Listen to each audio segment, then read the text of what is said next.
noticia. Para mañana, ¿no? Para mañana, ¿no? El jueves. El examen. Para el jueves. Sí, le escribí ayer para el feriado ocupó mucho tiempo. De verdad, no. El feriado ocupó mucho tiempo. ¿Sabe qué, doctor? Mi familia se queda hasta las 8 de la noche en el cementerio. Pero Desde las usted 10 de la sabe, mañana. usted diga, tengo examen, yo me voy a estudiar a mi casa. No, yo tuve que ir a repartir ahí en San Carlos. ¿Verdad, pues? Puro Ya, empanada. hablemos. Gracias, Tamasita. ¿Ves? Bien, Ya. vamos a hablar. Algunos de más. Vamos a hablar de mato. En el mato, primero lo que nos interesa conocer a nosotros es la conformación de la misma, pero al mismo tiempo saber qué alteraciones podríamos tener nosotros. Hay muchas alteraciones de la sangre. Pero lo que nos interesa ahora como ustedes, como estudiantes, es saber cuáles van a ser las patologías que ustedes más van a ver, como son las anemias, como son las leucemias y algunas otras alteraciones que vamos a lograr identificar. Y eso es lo que vamos a tratar ahora. Pero para eso nosotros tenemos que conocer esto. Si bien nosotros sabemos que tenemos hasta 7 litros, y eso significa que podría ser 8% del peso corporal, y a su vez nosotros vamos a saber que esta sangre va a estar compuesto por dos, el plasma y la célula. Pero dentro de esta, de lo que viene a ser la composición del plasma, y de hecho ya estoy trabajando en su segundo examen, por si acaso. ¿Ya? De esta la composición es que me acordé del agua. ¿Ya? Entonces, de esto el agua, los iones, las proteínas, los lípidos y los carbohidratos que conforman el plasma más o menos son el 60%. Y si nosotros vemos lo que viene a ser dentro del mismo, las células, ¿cuáles células son? Más o menos un 40% del mismo, hasta un 45% vamos a tener a los glóbulos rojos, a los glóbulos blancos y a las plaquetas, aunque también se lo conoce como trombocitos, ¿no? Dentro de la misma. Si nosotros seguimos analizando esto, lo que le acabo de nombrar es esto, la proyección, ¿ya? Tanto del plasma como de los glóbulos. De hecho, así es como queda cuando se hace la centrifugación de la misma. Los glóbulos rojos abajo y el plasma arriba. Dentro de eso, y si ustedes ven en esta placa, hace un poquito más didáctica. Entonces vemos cuáles son sus componentes y cuáles van a ser sus funciones. Vemos aquí, por ejemplo, el agua solamente para transportar.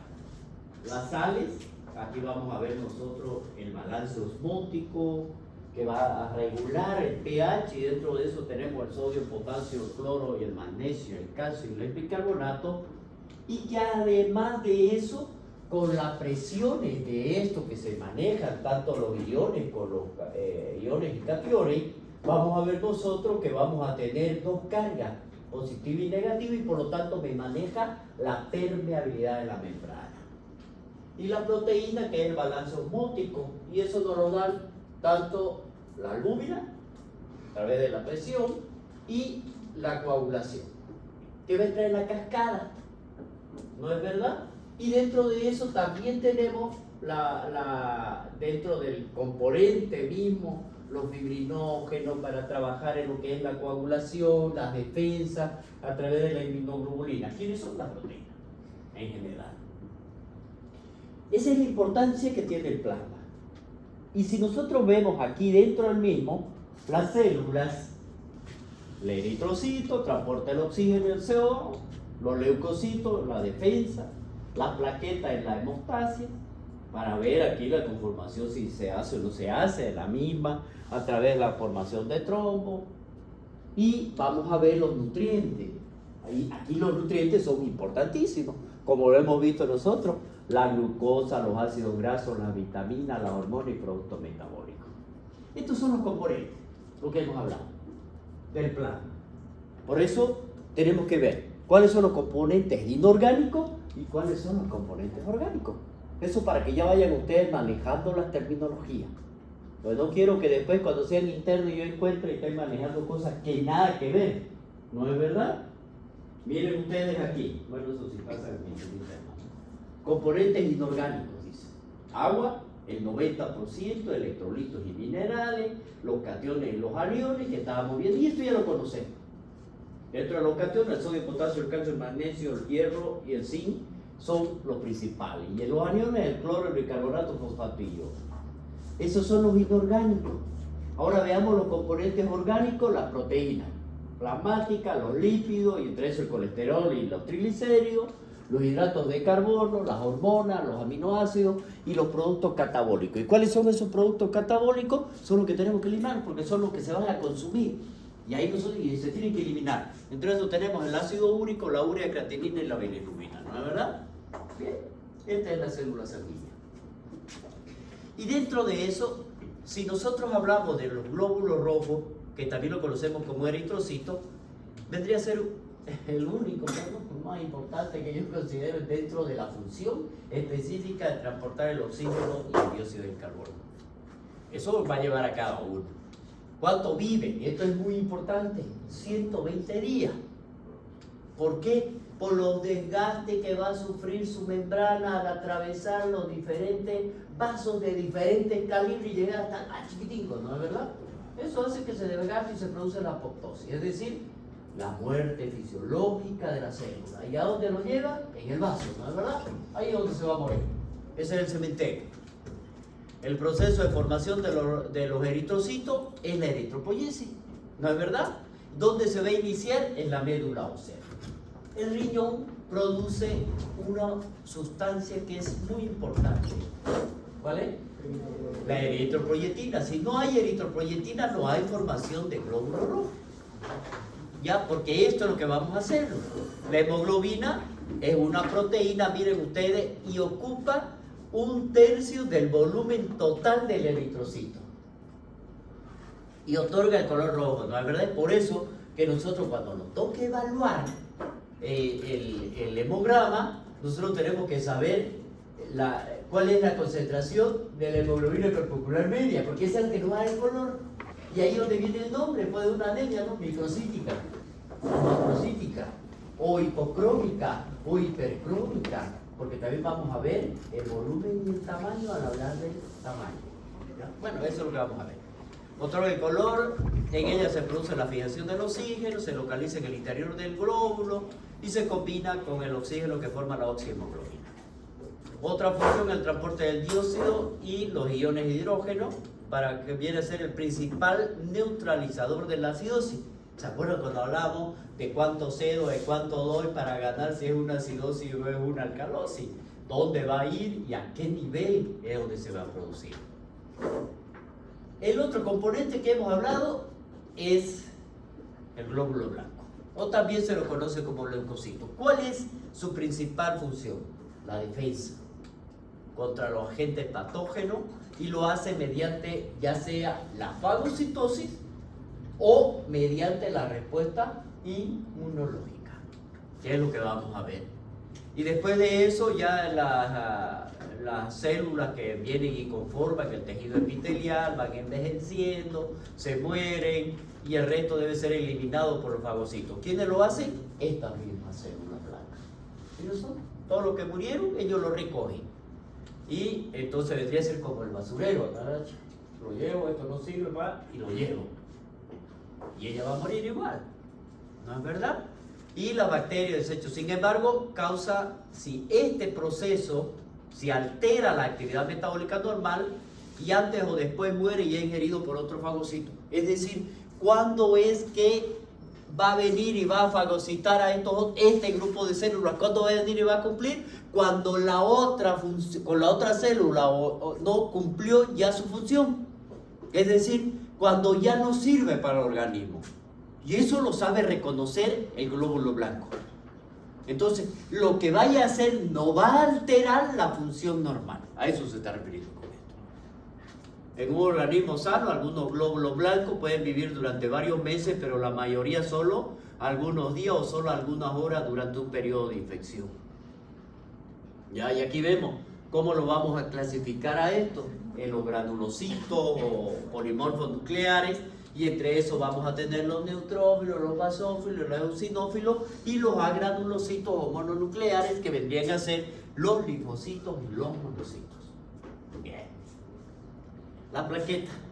Este es otro componente importantísimo. Es anucleada y mide entre 1 a 3 micras de diámetro, de color rojo o rosáceo y granulado. La vida media es de 7 a 10 días. Miren que no le di número de días de vida del glóbulo blanco, porque vive en base a su función. ¿Me entienden? Vive en base a su función. Eso es, por eso no hay día. Pero aquí sí, 7 a 10 días, y su función va a estar relacionado, como dijimos, en la coagulación de la sangre, por lo que va a ser encargada de taponar las heridas e impedir que la sangre siga saliendo y se provoca la hemorragia. Entonces pide una hemorragia. ¿Cuál vendría a ser su función específica de la sangre? Entonces, transportar los nutrientes, agua, sales, metabolitos, células, gases y moléculas reguladoras. Control de la hemostasia a través del transporte de hormonas y regulación del pH. Produce la homeostasis, la hemostasia mediante la coagulación y la formación de trombo, ya que es lo que a nosotros nos va a interesar desde este punto de vista. La defensa del cuerpo lo hace a través de la fagocitosis, la producción de anticuerpos y activación del sistema de complemento. Y la otra, que es la termorreguladora. Este es un hemograma normal. ¿Qué es lo que hace cada uno y cuántos son los valores que nosotros vamos a ver? En base a esto, nosotros vamos a tener las alteraciones. Bien.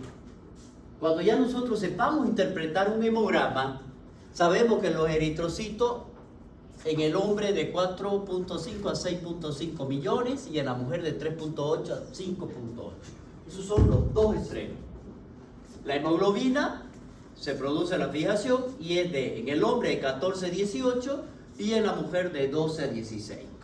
El hematocrito, vamos a ver el porcentaje de eritrocitos, que es el volumen total de la sangre, entre un 40 al 50% en el hombre y en 35 a 45 en la mujer.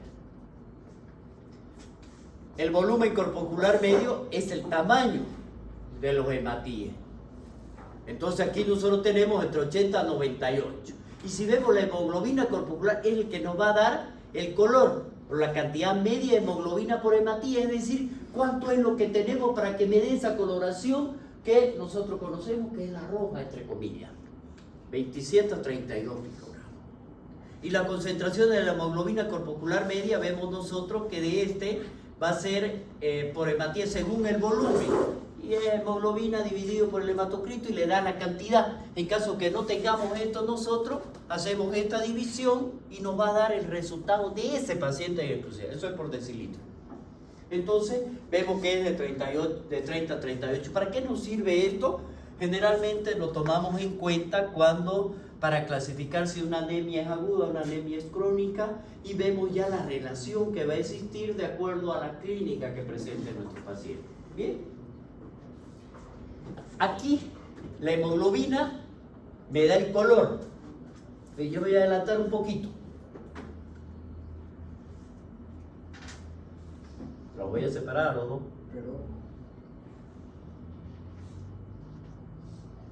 La hemoglobina es el que nos da el color.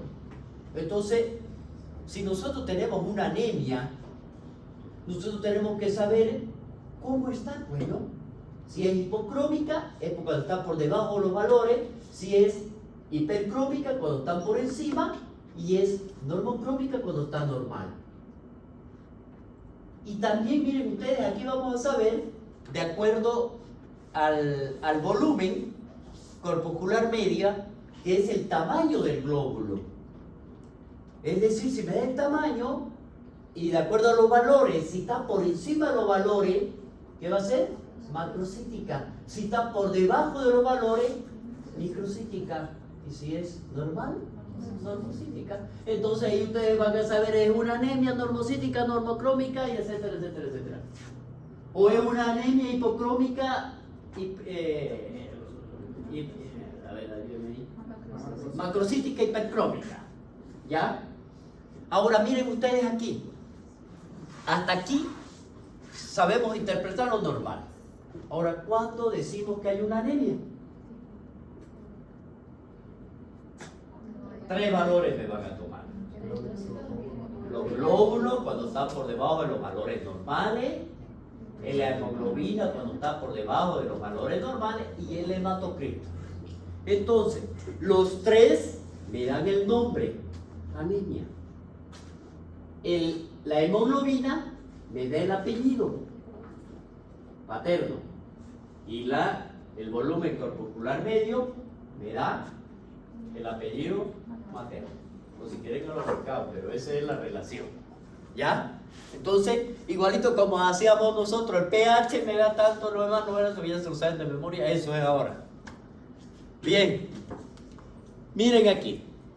Si nosotros hablamos, esto es muy importante, porque aquí vamos a saber nosotros si hay o no hay un proceso infeccioso.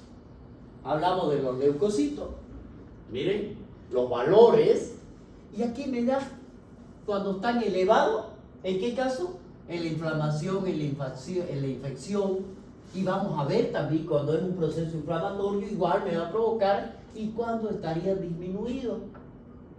Entonces vemos nosotros la defensa baja, planificación muy exigente, o si nosotros vemos el sobreentrenamiento, ojo, aquí no está cuando hay un proceso viral. ¿Por qué no está?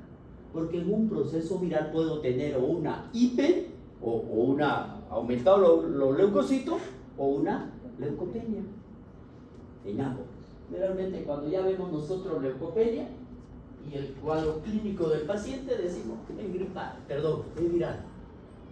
Pero cuando vemos nosotros aumento de los leucocitos con desviación a la izquierda, que vamos a ver por los segmentados se aumentaron, los callados se aumentaron, hay una desviación a la izquierda neta. Entonces eso es bacteriano.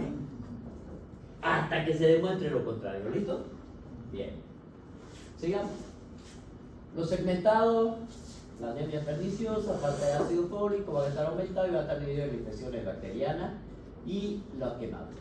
Si nosotros hablamos de los neutrófilos, 55 a 70, las infecciones bacterianas están aumentados, la quemadura, el estrés, el esfuerzo en su máximo y el déficit de vitamina B12 lo puede disminuir. Los linfocitos, miren, en las infecciones víricas pueden estar aumentadas, la enfermedad inmunológica y puede estar disminuida en el debilitamiento por enfermedades prolongadas o enfermedades crónicas. Y si vemos los monocitos, de 3 a 10, las infecciones víricas están aumentadas. Vamos a ver en las enfermedades crónicas algunos tipos de tuberculosis y leucemia. Y van a estar disminuidos, aquí no los encontramos, porque no hay. ¿Quién lo va a defender? ¿Ya? Los eosinófilos, generalmente las reacciones alérgicas e infecciones parasitarias están aumentadas y pueden estar disminuidos en el estrés o entrenamiento de ellos. Los eosinófilos, los basófilos, en las reacciones alérgicas, estos dos se relacionan por si acaso. ¿Ya? Y en el embarazo y la ovulación y el estrés están disminuidos. Por eso los basófilos en los programas de embarazo, no, para embarazarse, se toman en cuenta los basófilos dentro de esto. Bien. La serie de las plaquetas, la serie plaquetaria, los valores normales, entre 150 y 450.000. Cuando decimos, en este caso, si hablamos de la plaqueta, una trombocitosis, cuando están por encima, eso puede ser muy peligroso. Cuando está por encima de 450. ¿Por qué? Porque se pueden formar trombos, que es uno de los principales. Y aquí nosotros vamos a ver, dentro de esto, el déficit de ácido fólico, la vitamina B12 y las infecciones virales y los linfomas y el consumo de ciertos fármacos pueden hacer que esto se mejore. La trombopenia, es decir, cuando los valores están por debajo. ¿Cuándo se lo considera bajo? Cuando están por debajo de 100.000. Hasta 50.000 no me indica que yo tenga que hacer administrar plaquetas. No me está indicando. ¿Cuándo es que nosotros tenemos que administrar plaquetas? Cuando están por debajo de 20.000. ¿Por qué? Porque el riesgo de sangrado es masivo. Entonces yo hasta 50.000 yo lo puedo manejar. e inclusive de 20 a 30 lo podemos manejar. Y eso es lo que vamos a hacer nosotros acá. Entonces, si nosotros estas pérdidas de sangre por hemorragia, ya sea por un ascenso a grandes alturas, aquí es donde nosotros tenemos que ver por la presión y los juegos de presiones, el parto, el postoperatorio, las infecciones y enfermedades reumáticas me van a disminuir. Por lo tanto, aquí mi paciente va a tener riesgo de presentar algún tipo de sangrado y eso es lo que vamos a evaluar cuando hablamos nosotros de las plaquetas.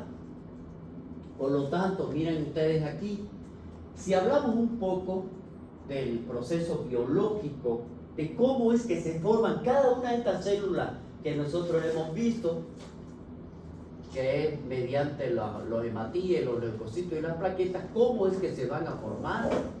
Aquí vamos a ver, si bien todas las células van a tener una vida media relativamente corta. ¿No es verdad? Aquí. Por lo tanto, aquí para llegar a mantener los niveles durante toda la vida, se necesitan que estos valores se encuentren estables. Pero aquí hay algo que ustedes métanse en su cabeza, ¿ya?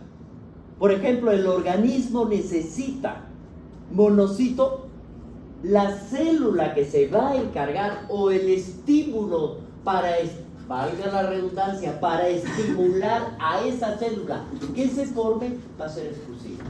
Necesito monocito y solo va a formar monocito.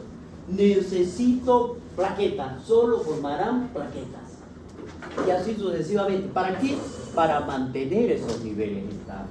Eso es lo que está diciendo acá y por lo tanto se van a ajustar aquí a las demandas de cada uno. A la demanda. Si yo necesito esto, ya eosinófilo, esto, ya, etc. La vida media de los hematíes dijimos de 120. La plaqueta de 8 a 10 días y los leucocitos, ¿qué dijimos? Varían. De acuerdo a la necesidad. Bien. Si nosotros seguimos hablando, en el ser humano, los sitios donde se va a provocar la hematopoiesis, las localizaciones anatómicas van a ir aumentando o disminuyendo de acuerdo. En el desarrollo embrionario se van a localizar aquí y acá, en el adulto acá y se mantienen en esto. Bien, miren, la producción de las células sanguíneas comienza ¿dónde? En el saco vitelino, en la primera semana de gestación, y aquí se agregan algunas células madre, formando ya los islotes sanguíneos. Luego dice que entre el segundo y el séptimo mes, el hígado y en menor grado estaría en el vaso. Los ganglios linfáticos, el timo, que van a ser los más importantes para que se produzcan los glóbulos. A partir ya del séptimo mes se queda la médula ósea. Y ahí vamos a ver, y este ya se encuentra en todos los huesos trabeculares. Ahí. Y se van a compartir o se van a convertir en el órgano hematopoyético principal hasta el nacimiento. Desde entonces, el único foco hematopoyético que vamos a hacer nosotros es, en lo normal, vendría a ser la médula ósea. En el recién nacido, el tejido hematopoyético activo se encontraría en la médula ósea roja, ¿no es verdad? Y que va a rellenar todas las cavidades, los huesos donde se encuentran las tráqueas. Entre los 5 y los 20 años, por eso le dije que a lo largo de la vida vamos a ir cambiando. Entonces, ¿dónde quedan? En los huesos largos, ¿no es verdad? Y se va perdiendo lentamente esa capacidad de reproducir células hematopoyéticas. Y a partir de los 20 años, ¿dónde se va a quedar? Miren, en la vértebra, en el esternón, en la costilla y en la pelvis. Por lo tanto, en toda la vida vamos a tener diferentes lugares donde se van a producir. Pero no porque se le ha ido quitando, sino que se han ido adaptando. ¿Ya? Esto es lo que ocurre en cada uno. Eso es lo que hemos visto, la localización de la hematopoiesis en el ser humano. Me pusiste caliente, voy a ponerlo frío. Sí. Estaba bien.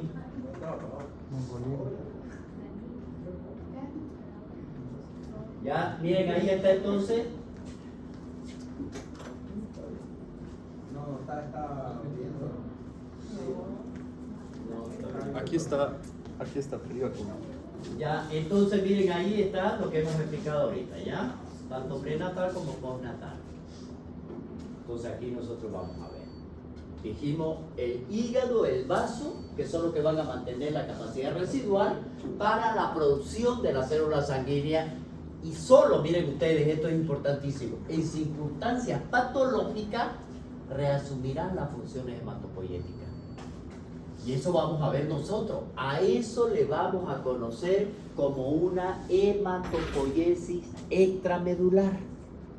Si nosotros vemos aquí, en la médula ósea, por ejemplo, que es la que le va a dar todas las condiciones y le proporciona todo lo más óptimo para que pueda desarrollarse y se puedan anidar estas células y de ahí puedan ir proliferando y diferenciarse en las células madres hematopoyéticas, que es lo que nosotros vamos a considerar después y es lo que vamos a tomarle en cuenta. Por ejemplo, miren ustedes, ese microambiente hematopoyético va a estar constituido ¿por quién? Vamos a hablar. Primero son las células endoteliales, las reticulares, los macrófagos, los linfocitos, los adipocitos, los osteoblastos y los factores solubles dentro de los mismos para venir a estimular, que vendría a ser el factor de crecimiento, la citocina, lo que son las interleucinas, es decir, lo que van a llevar la información para decirle, ¿sabe qué, señora célula hematopoyética? Fórmeme solamente macrófagos, que es lo que yo quiero. ¿Y eso a través de qué lo va a hacer? Porque aquí yo lo tengo al medio, ¿no es verdad? Aquí tengo un proceso infeccioso. Entonces ese proceso infeccioso libera citocina y las citocinas van a la interleuquina y la interleuquina viene e informa directamente allá y le dice, señora célula hematopoyética, le necesito más leucocitos. Usted vea cuál le voy a formar porque ahí es lo que tenemos todo. Entonces eso es lo que está haciendo. Ya dentro de todo este medio. Y aquí vamos a ver nosotros lo que es la proteína. Vamos a ver que aquí sí ya se mantiene lo que es la matriz, ¿no? A nivel extracelular, la que le va a brindar esa energía, la fibronectina, el colágeno, todos son importantísimos para el desarrollo normal, dentro de todas las células madres, para que se mantengan, para que le dé esa característica que es lo que queremos nosotros. ¿Para qué? Para que regule las funciones. Porque miren aquí, si nosotros hablamos de lo que es el tejido hematopoyético, si bien los receptores, las moléculas que van a venir y se van a anidar, que van a venir y se van a doxar para que dé esa información necesaria, aquí es muy importante. ¿Por qué? Porque dentro de ese conglomerado, miren, hagan de cuenta de que mi mano es la médula. Y aquí en la médula vamos a tener diferentes nidos de células. Cada una de ellas necesita, porque tienen un sinusoide. Vayan a fisiología, histología, tienen un sinusoide que es donde va a llegar para que de ahí se forme y lleguen al capilar o al vaso sanguíneo y de ahí pueda ser liberado hacia la circulación en general. Eso es lo que va a hacer aquí. Miren ustedes los estromas, los sinusoides medulares. Aquí vamos a ver la secuencia que tienen de maduración cada uno, los pasos por paso que se va a producir en esta célula, desde los cordones medulares a la sangre periférica.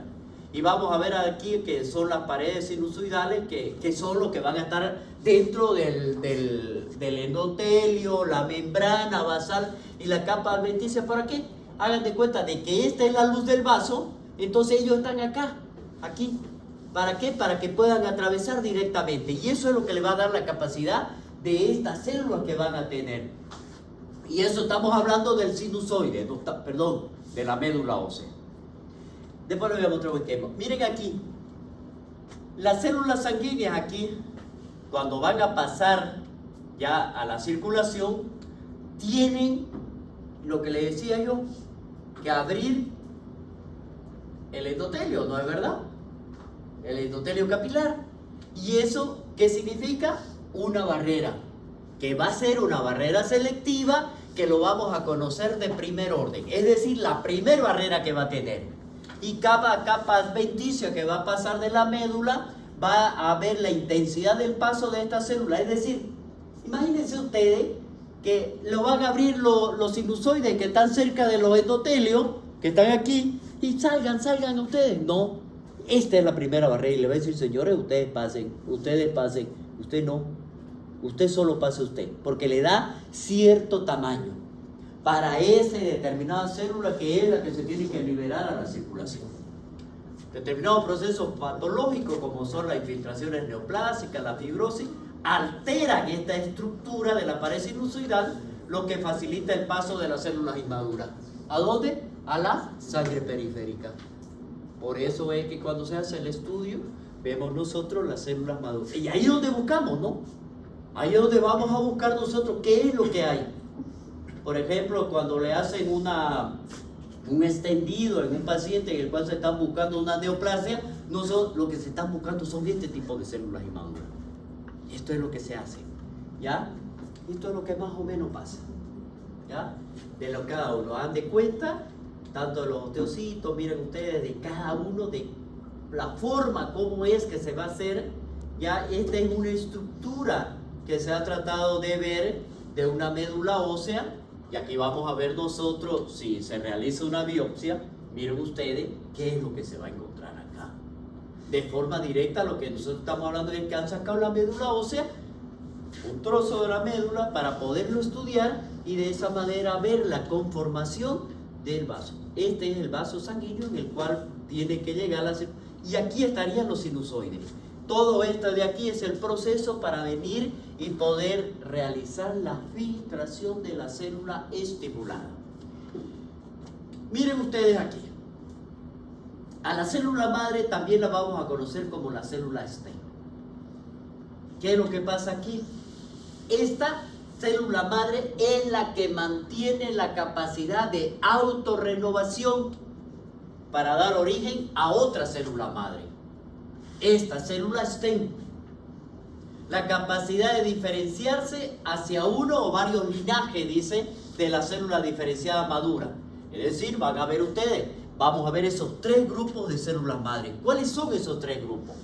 La célula madre totipotencial, que vendría a ser esta de aquí, perdón, la que vamos a ver, ya que es capaz de producir las células del cuerpo para ir incluyendo a los tejidos extraembrionarios y que lo vamos a dividir, las totipotenciales y las pluripotenciales.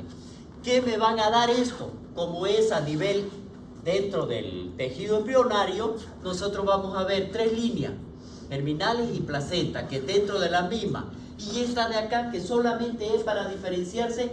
Esta célula yo quiero que se forme porque me va a formar tejido nervioso. Esta célula quiero que se forme porque me va a formar riñón o células de huesos osteoclastos. Es decir, me va a dar la diferenciación de aquí.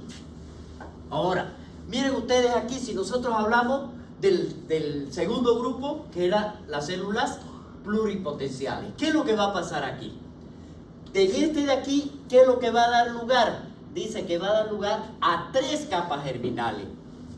Lo que les decía, el endodermo, el mesodermo y el extodermo.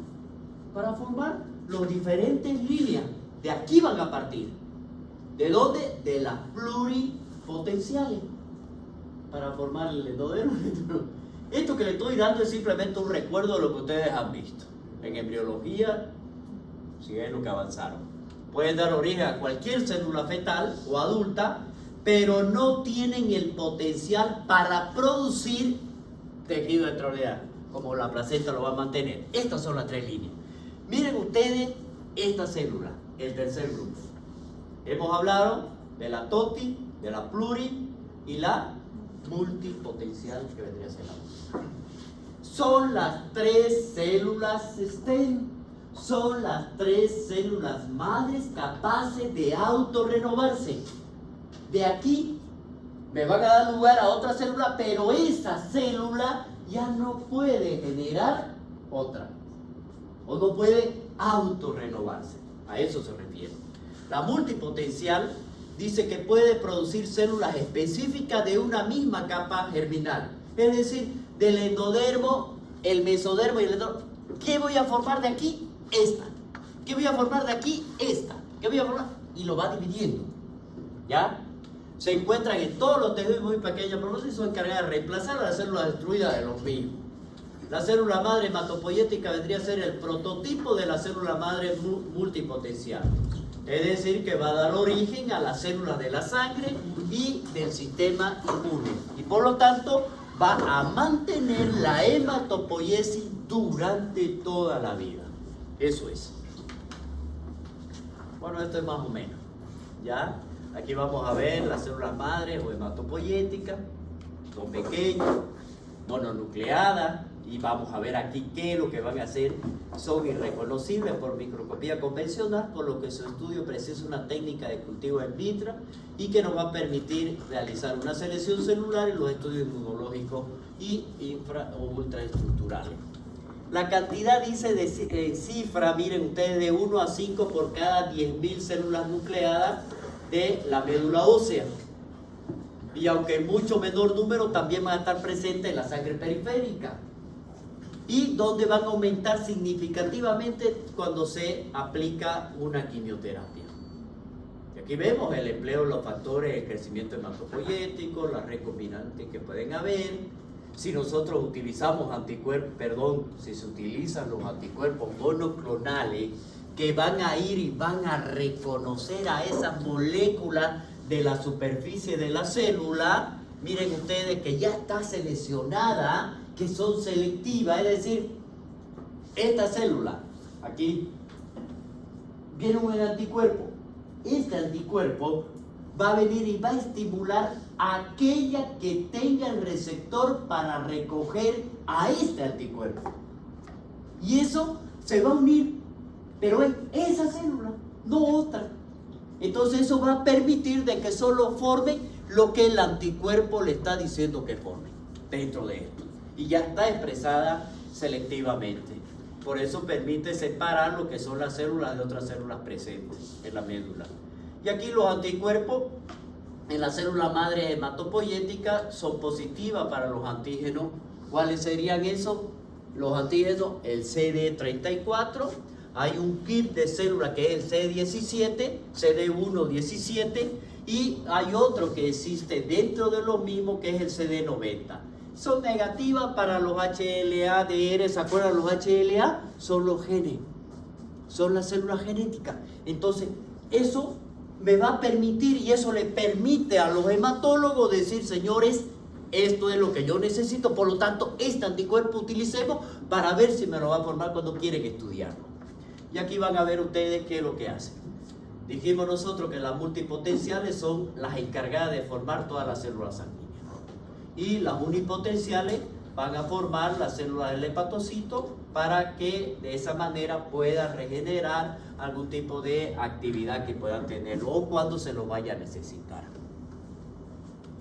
La diferenciación de las células hematopoyéticas, si nosotros hablamos de la bueno, este tema hemos tratado de hacerlo lo más sensible, porque si yo le doy que me investiguen hematopoiesis, no terminan ahora. ¿Listo? Miren ustedes, la hematopoiesis siempre va a ser dinámica en todos los escalones que va a tener de formación y que son en diferenciación de cada una de ellas. Por lo tanto, van a recibir un influjo, es decir, van a estar influidas por el microambiente medular. Eso va a depender muchísimo de esto. La información que se obtiene con los cultivos celulares, los inmunofenotipos, la secuencia genética y otras técnicas, es que se pueden construir modelos jerárquicos del sistema hematopoyético.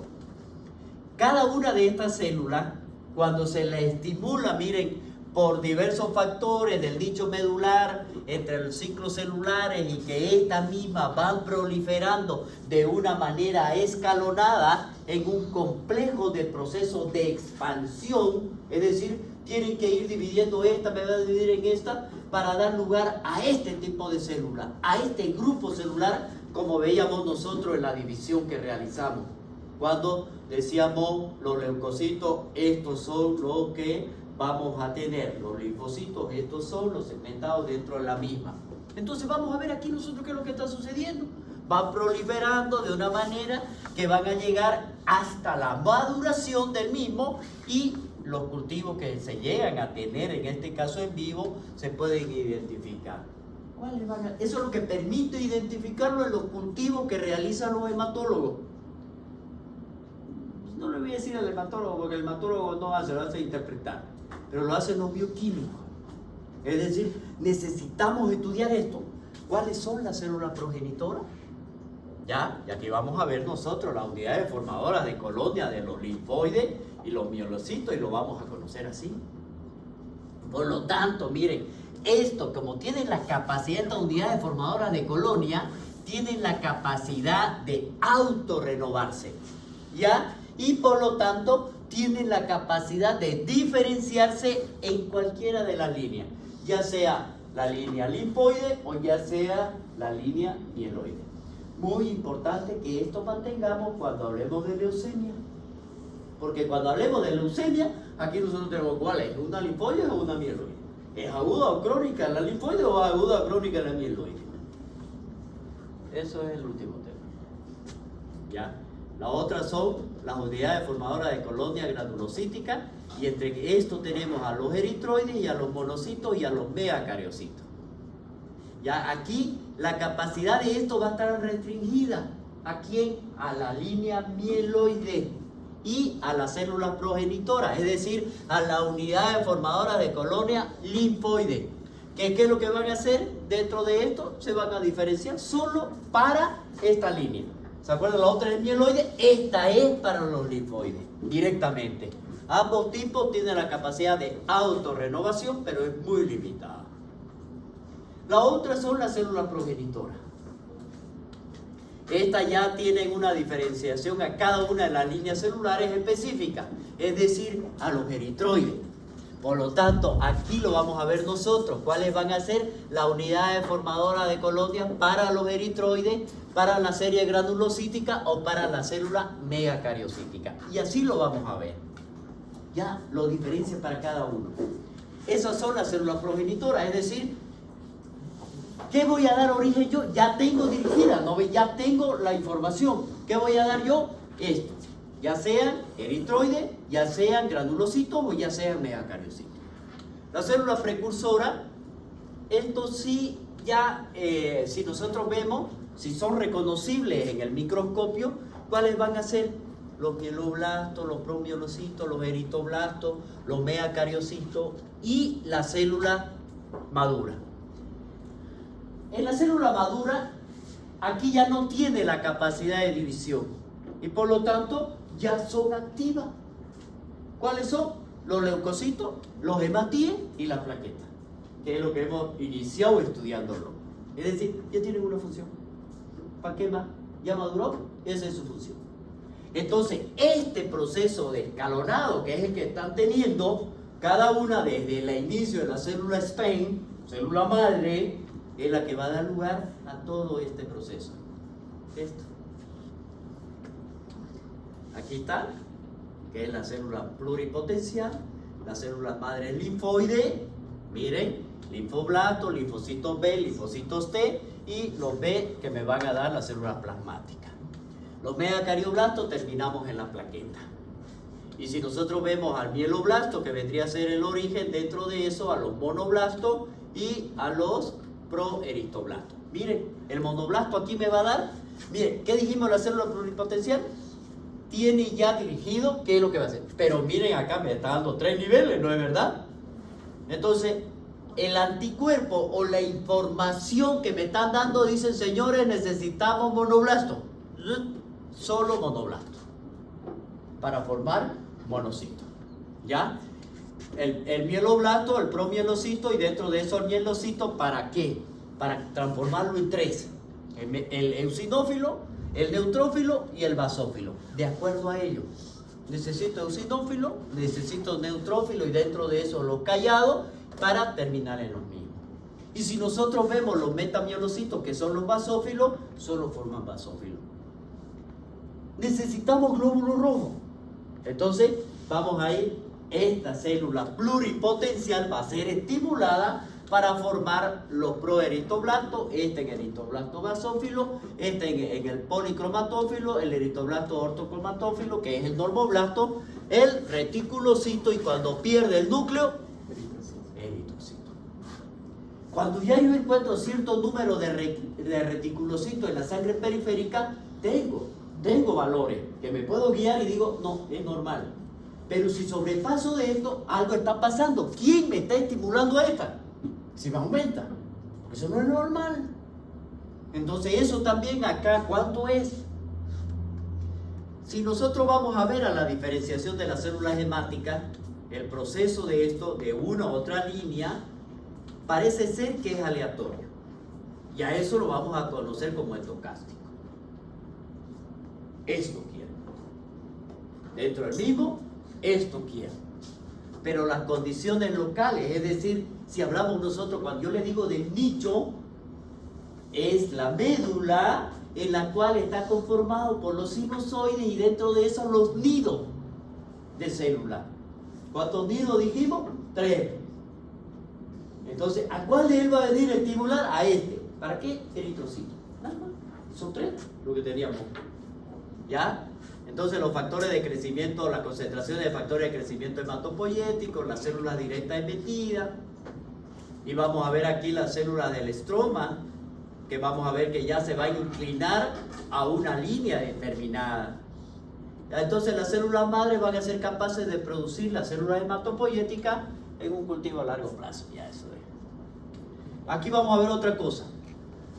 Cuando las células madre tienen esta capacidad, entonces vamos a tener la posibilidad de reconocer y seleccionar inmunofenotípicamente para la presencia de esa membrana del antígeno. ¿Cuáles son? Inmunofenotípicamente. Ya viene determinado. ¿Y quién es? Este, el CD40. Ya tiene la información. Esto es para que me mantengan los niveles de este tipo de células. Ya lo tienen los CD40. Vamos a ver. Si nosotros el CD34, si nosotros vemos esta recolección y los empleos que se han realizado en las células madre periféricas para ver los trasplantes, es donde se han encargado de este estudio. Entonces, las células madre llevan esta información y saben, eso es lo que lo utilizan ahora. ¿Para qué? Para esto necesitamos, magnífico, una regeneración, ya, magnífico, pero ya está estudiado, ya se sabe que las células madre sí nos ayudan. Los factores de crecimiento hematopoyético y la citocina son los estímulos de los estadios iniciales de la hematopoiesis. Ya dijimos, la célula madre, que vendría a ser el factor principal, las interleuquinas 3, interleuquina 6, la 11 y la 12, que son los que van a llevar la información, y las 7, que son exclusivamente para los progenitores linfoides. El estímulo de los estadios avanzados ya entran aquí los basófilos y los mastocitos. Y aquí hablamos de la interleuquina 4. Para los eosinófilos, ¿quién lleva la información? La interleuquina 5. Para los neutrófilos, ¿quiénes son? Los factores de crecimiento celulares granulocíticos. Para esto que es solamente para neutrófilos. Los monocitos igual, son las colonias formadoras. Y los precursores eritroides, ¿quién es? La eritropoyetina. ¿Quién lo estimula? El riñón la produce. Entonces, ahí hablan ustedes ya de todo lo que está pasando al otro lado, ¿no es verdad? ¿Qué dijimos del otro lado? Cuando tenemos una insuficiencia renal crónica, no se produce eritropoyetina. no hay hematopoiesis. Entonces, ahí vamos a tener una manifestación de esta. Este es el cuadro que hemos hablado. ¿Ya? De cada uno de ellos, la información para terminar formando nuestras células que conforman nuestra sangre. Este es el esquema de lo que hemos tratado de hablar en esas diapositivas anteriores. Entonces, si hablamos nosotros de la eritropoiesis, por ejemplo, que viene a ser la formación de los hematíes, de cada uno de estos, qué es lo que se requiere, ese mecanismo de regulación, que vengan y equilibren la producción de cada uno de ellos, ya sea por una destrucción fisiológica o ya sea que vayan a aumentar en condiciones patológicas, necesitamos de esta información general. ¿Quién es el que me lo está dando? Porque ¿a dónde voy a llegar? Para formar que necesito reticulocitos porque necesitamos para conformar esto. Entonces la información nos las va a dar. Todas estas unidades formadores, ¿y quiénes son? Tienen que tener una interrelación con la colonia formadora de granulocitos y monocitos dentro de la misma, más la relación de la interleuquina 3, que es la que está llevando la información necesaria para la colonia formadora de eritrocitos, y a través del estímulo que le da la eritropoyetina va a formar el proeritoblasto. Y de ahí la diferenciación hasta llegar a un hematíe de cada uno de estos. Por lo tanto, miren ustedes, la primera que viene y que tiene dentro de la célula progenitora que va a estar comprometida para esta célula de eritroide, lo vamos a conocer con el nombre de unidades formadoras de eritroide, que es la célula dentro de ella. Y lo vamos a ver, ¿no?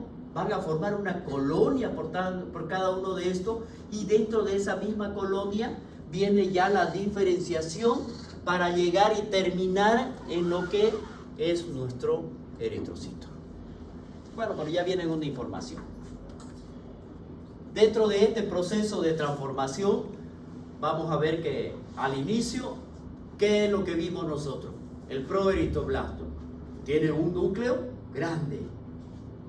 Ojo, bueno, ya aquí ya lo conocen ustedes el proceso, para lo mismo que cuánto es lo que se van a producir. Por ejemplo, en esta pirámide de cada uno de los proeritoblastos, que tarda aproximadamente 5 días, pero antes de eso ha tenido que tener 45 divisiones para llegar a esta célula acá, de maduración, en la médula ósea. Entonces, esto más o menos ha transcurrido 5 días desde su inicio de formación, y van a llegar a formar entre 16 a 32 reticulocitos. El reticulocito todavía tiene núcleo. Para que pase a la sangre periférica, el reticulocito pierde el núcleo y solamente pasa el glóbulo rojo, con la forma bicóncava que tiene. Y ahí es donde ya le da la mayor capacidad para tomar el oxígeno. Al perder el núcleo le da oportunidad de tener mayor espacio donde contener lo que hemos hablado de la hemoglobina. Cuando ya el reticulocito que ha pasado y ha madurado, ya no va a venir a dividirse, pero dice que dentro de la médula, si bien tardó 5 días, va a permanecer 24 horas más antes de que pase a la sangre periférica, donde finalmente lo va a transformar en un eritrocito maduro. Los precursores aquí se van madurando, tienen que producir hemoglobina, lo que requiere la síntesis de 4 cadenas polipeptídicas y 4 moléculas de grupo E. Esta es la formación general. Y cada una de estas, cómo es que se va a ir conformando para llegar a sintetizar lo que viene a ser la hemoglobina. Antes sí de esto, ¿no? El núcleo que se quedó acá, junto con los macrófagos que están dentro de la misma médula, vienen, los fagocitan, y el macrófago es el encargado de dar la energía a la célula madre, a la célula stem. Él es el que le va a dar. Él es el que le va a dar, el encargado de lo mismo. Entonces miren ustedes, la síntesis de hemoglobina, excepto el hierro, es transportado al plasma por la transferrina, que después lo vamos a hablar cuando hablemos de cada una de estas, entre él a través de los receptores de la membrana, a través de la mitocondria, que es donde se van a combinar con los anillos. La presencia del grupo hemos, en este caso, viene y le pasa la información a través del grupo AN, es decir, de lo que es el ácido ribonucleico. Viene, le lleva la información al ribosoma, y como ya tiene la información adecuada, entonces inicia la síntesis de la cadena. Y aquí vamos a ver, ¿no? Hay otras proteínas necesarias para el desarrollo de los hematíes. Entre eso vamos a ver que están en la membrana y actúan como receptores, y algunas de estas son específicas para la transferrina. El eritroblasto, y entonces ya vemos aquí que el hierro es importantísimo para la formación del grupo G y formación de la hemoglobina. Si no hay hierro, no hay hemoglobina. Y por lo tanto, voy a tener un glóbulo rojo con poca hemoglobina y por lo tanto la concentración de la hemoglobina me va a salir baja. Entonces voy a tener una anemia hipocrónica. Entonces yo al tener una anemia hipocrónica ya yo tengo que pensar algo está pasando. El hierro, ¿no es verdad? Entonces miren ustedes cómo ya lo están conformando, ¿no? Como el eritroblasto ya es anucleado, que vendría a ser como, anucleado, que es el reticulocito dentro de esto, contiene a los poliribosomas, a los monorribosomas y tiene la capacidad de sintetizar la globina, que vendría a ser la proteína, para la mitocondria dentro de ellos. Sintetizan entonces el grupo hemo, que utilizan el oxígeno y mantienen esa capacidad para sintetizar más hemoglobina cada vez. Bueno, esto es lo que ocurre, de lo que hemos hablado, ¿ya? Eso ya para que ustedes lo puedan complementar. Entonces, el nombre de reticulocito dice que es porque tiene una exposición a los colorantes, con lo que se lo va a estudiar. Aquí vemos el azul cresil o el azul de metileno. Ojo, el azul de metileno es el que utilizamos para antisepsia. Eso es lo que utilizamos para realizar. Entonces viene como, pero también se lo utiliza para fijar y dar coloración. Es eso lo que damos, ¿ya? ¿Qué es el azul de metileno? Produce la agregación de los gránulos internos y parece. Estos vendrían a ser los eritroblastos.